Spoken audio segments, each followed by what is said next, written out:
হত্যা মামলায় সাবেক প্রধানমন্ত্রীর বেসরকারি শিল্প বিষয়ক উপদেষ্টা সালমান এফ রহমান এবং সাবেক আইনমন্ত্রী আনিসুল হকের 10 দিন করে রিমান্ড মঞ্জুর করেছে আদালত। বুধবার 14 আগস্ট সন্ধ্যায় ঢাকার মেট্রোপলিটন ম্যাজিস্ট্রেট মামুনুর রশিদের আদালত 10 দিনের রিমান্ড মঞ্জুর করেন।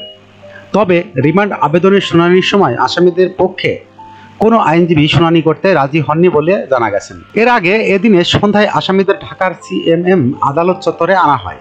এ সময় তাদের লক্ষ্য করে ডিম নিক্ষেপ করা হয়। রিমান্ড শুনানি শেষে তাদের হাজতখানায় নেওয়ার সময়ও ডিম ও জুতা নিক্ষেপ করা হয়।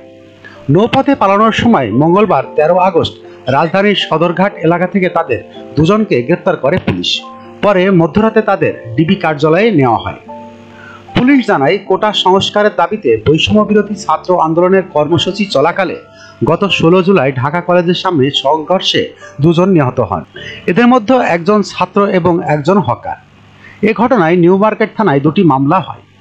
এসব হত্যায় ইন্ধনদাতা হিসাবে এ দুজনকে গ্রেপ্তার করা হয়েছে। উল্লেখ্য, ছাত্র জনতার ব্যাপক আন্দোলনের মুখে গত 5 আগস্ট ভারতে পালিয়ে যান শেখ হাসিনা। এরপরই সরকারের অনেক মন্ত্রী, এমপি ও প্রভাবশালীরা গা ঢাকা দেন। তাদের কেউ কেউ দেশ ছাড়েন বলেও খবর পাওয়া গেছে।